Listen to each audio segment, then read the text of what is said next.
of yesteryear were on the 19th of Kislev, Yut Tet Kislev, marks the Hilula of a really great Tunisian rabbi. His name was Rabbi Faraji Allouche Z'tl. He was born in English year 1854 and passed away on Yut Tet Kislev in English year 1921. He would become a great rabbi. He would be a judge, a Diyan. He would be the Rosh Yeshiva in Tunisia. And he will be appointed the rabbi of the Torah flourishing community of Gabs, and he'll become the head of the Jewish court, as they call it, the Av Bet Din in of itself. Let's explore some of the highlights of the great rabbi's life. So he was born in Tunisia, in Gabs, and he came from great rabbinic heritage. His father's name was Rav Eliyahu, and his mother's name was Varadana. Really rabbinate Varadana, very great people. And he was, I believe, a Talmid of Rabbi Avram Allouche, who happened to be the head of the Jewish court in Gabs. He actually himself happened to be the author of the Brit V'Torah, great Torah colossal work. And he would also learn under auspices of Rabbi Kalefani Kohen, who happened to be the author of the great Torah book, the Kerem Chemda, which we've spoken about on various occasions before. After he would learn various Torah studies in all these different institutions, I believe he would go into working for a parnasa in of itself, in the trade business. And it was reported over, he was engaged in tailoring business over there. But while he was working in tailoring for a window of time, he was very, very busy also teaching Torah to the throngs of the public. He would delve very much so in studying high, very level learns of Torah. He was giving drashot, sermons on the Shabbat in local synagogues also.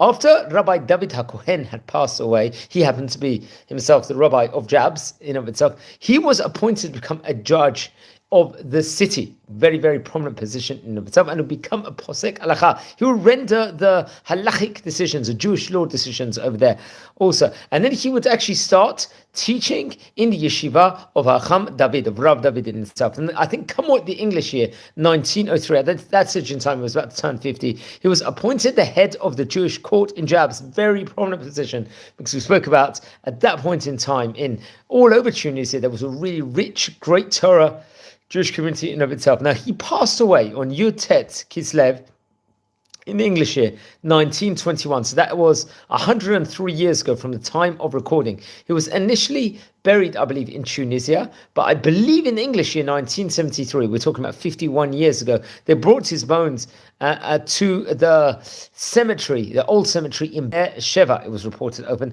next to his Talmid, Rabbi Yosef Soso HaKohen, another great rabbi we've spoken about on various occasions before. Remember, we spoke about many of the great Tunisian rabbis in this series. He corresponded, in general, while he was alive, with very great rabbanim on various different halachic renditions at that point in time.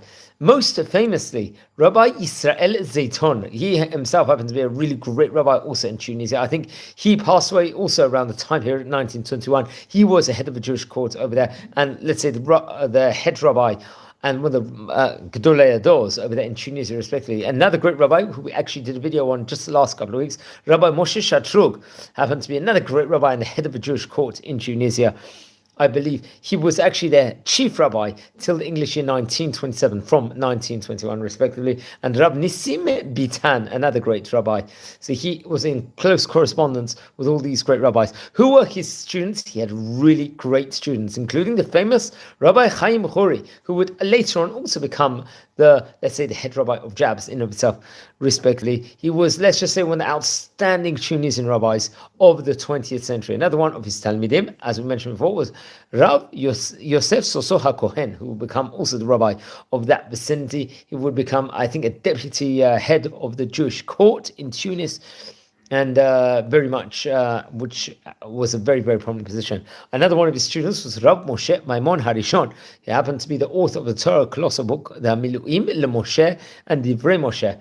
And he wrote a Perush, I think, on the Sefer of Divrei Habrit from Rabbi Avram Allouche, which is very, very interesting enough. Now, he wrote some great Torah books also. Rabbi Allouche Z'tl, including the Ohed Mishpat, which is a shut, a Sheilot and Teshuvot book, questions and answers on the Arba Krechim, on the 4 volumes in of itself. I think this came out through his student, Rabbi Moshe Maimon and Rabbi Yosef Sosoha Kohen.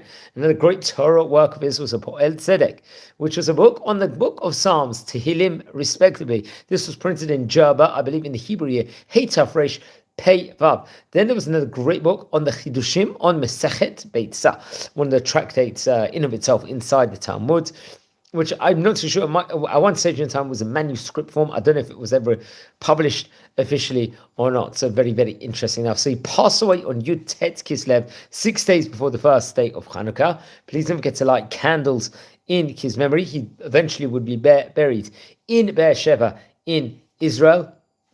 And was one of the great rabbis of his time in Tunisia. Please don't forget to light candles in the great rabbi's memory. Friends, we are a community here. We're learning about the great Oriental Rabbanim of yesteryear. We've covered already about 530 great rabbis. Please, if anyone happens to be related to any of these great Chachamim, please send me an email. I would love to hear more. And also, please, if you feel anyone will be interested in watching these videos, share the videos to those people, and don't forget to subscribe to the channel. And we're a growing community at the moment over here, and we really appreciate and love our rabbis of yesteryear. So wishing you all well, take care and be well.